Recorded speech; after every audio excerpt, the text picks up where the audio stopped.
This is probably going to be one of the most complicated and nuanced questions regarding race that I've ever raised on this channel. And that is, what race are people from the Middle East and North Africa? Now, normally I describe the Middle East proper as all of the land east of Europe, south of Russia, west of South Asia, and north of Africa.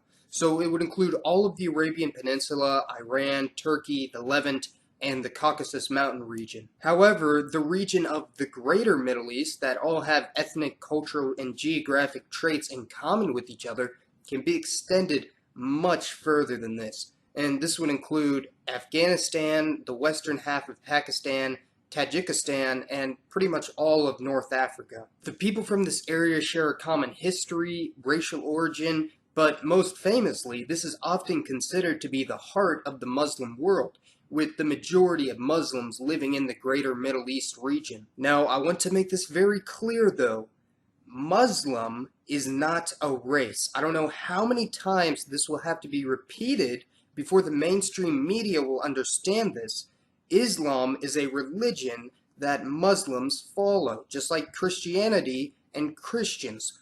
Judaism has a bit more complex history of intertwining ethnicity and religion, but that's a video for another day. Most of you know how I feel about Islam, but regardless, I feel like it's incredibly disrespectful and ignorant to refer to someone's race as Muslim when there are thousands of different ethnic groups in the Muslim world and Muslims of every color from around the world. Although there is one place in the world where people identify ethnically as Muslim, that is the former area of Yugoslavia in the Balkan Peninsula, and that's only because they're actually ethnically Bosniak, who are a Slavic ethnic group related to the Serbs and Croatians, but some choose to identify as Muslim on the official government censuses. Confusing, I know, but now that we got that out of the way, it's important to note that the greater Middle East has hundreds of different ethnic groups from many different macro ethnicities. I define a macro ethnicity as a larger group that contains several different ethnic groups that have relation to or descend from one another. They range from the Iranian peoples of the Iranian plateau, not to be confused with Persians, who are a distinct ethnic group from Iranian peoples, the Semitic peoples of the Arabian Peninsula, not to be confused with Jews, the Turkic peoples of Anatolia, and the Berber peoples from the Maghreb. Pretty much all these groups I just mentioned overwhelmingly follow Islam, so it is understandable to an extent for why someone might think that Muslim was a race at first, but there's plenty of people out there that should know better, but still use the term Muslim when referring to someone's race or ethnicity. Again, it's different for Jews, who are both an ethnic group and a religious group, or an ethno-religious group, but that would require an entire video to explain. Now, all of the people groups that I mentioned earlier do tend to have similar facial features, skin color, hair color, and texture, although it does vary greatly by region. For instance, someone from Armenia, which is commonly considered to be in the Middle East, would probably have a much lighter skin color than someone from Sudan, which is generally considered to be an Arab country, even though they have considerable admixture from sub-Saharan Africans. Some Berber groups from North Africa, especially the Cable people, are extremely fair-skinned, and many even have blonde hair and blue eyes, making them nearly indistinguishable from many of the people native to southern European countries like Spain, Portugal, or Italy. In fact, ever since France colonized Morocco, Algeria, and Tunisia, many Berbers have been integrating into French society for hundreds of years, and many have actually hidden their true North African origins. Which brings me to my next point, that because the Middle East really is in the middle of the supercontinent that is Afro-Eurasia, they border many diverse groups. The different groups from different areas of the region are going to have various amounts of admixture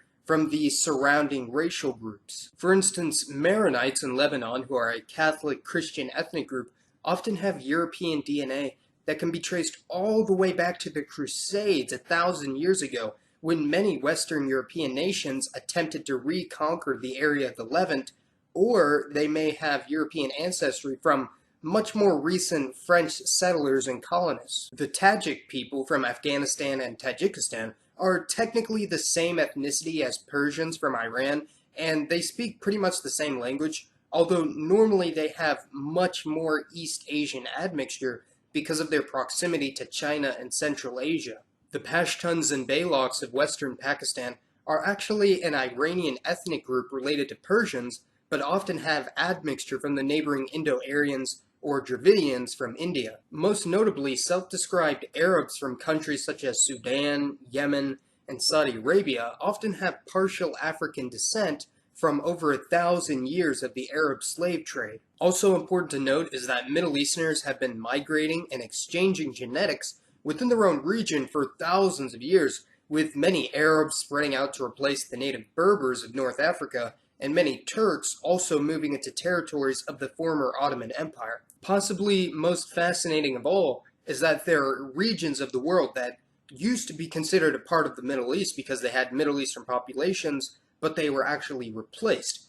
For instance, the northern Caucasus region in Russia actually used to be inhabited by the Adig people, but they were actually forced down into Turkey by the invading Russians. The Canary Islands in Spain, actually, believe it or not, used to have a native population before the Spaniards migrated there. They were called the Gauch people, and they were closely related to the Berbers of modern North Africa. They didn't disappear completely, however, and their genetics can still be found in most of the people living in the Canary Islands today. So yes, Middle Easterners are a very mixed group indeed, with such a huge variance in phenotypes and physical appearance that it would be damn near impossible to place exactly which country someone in the region was from just by looking at them. For about the past 60 or 70 years in the United States Census, people with ancestry from the greater Middle East were counted under white, which put them in the same category as Europeans and Jews.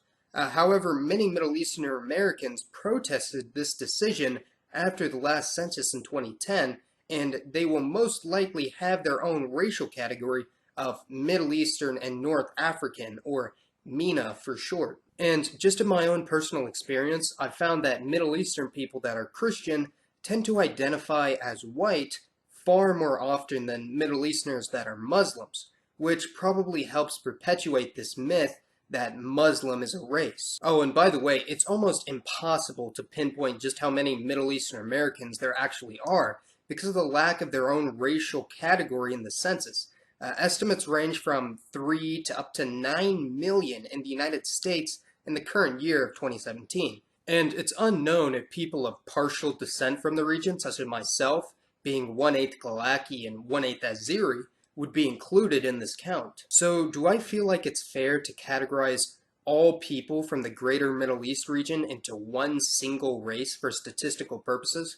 Well, I feel like it's about as fair as categorizing all people from sub-Saharan Africa as black, even though the situation is much, much more complex than that, an issue that I've actually done an entire video on. Alright, that'll about wrap it up. I hope you enjoyed my analysis of what race Middle Easterners are, and maybe learned something new. If you agree, disagree, go ahead and let me know in the comments down below. This has been Mason. Thanks for watching, everyone, and I'll see you next time.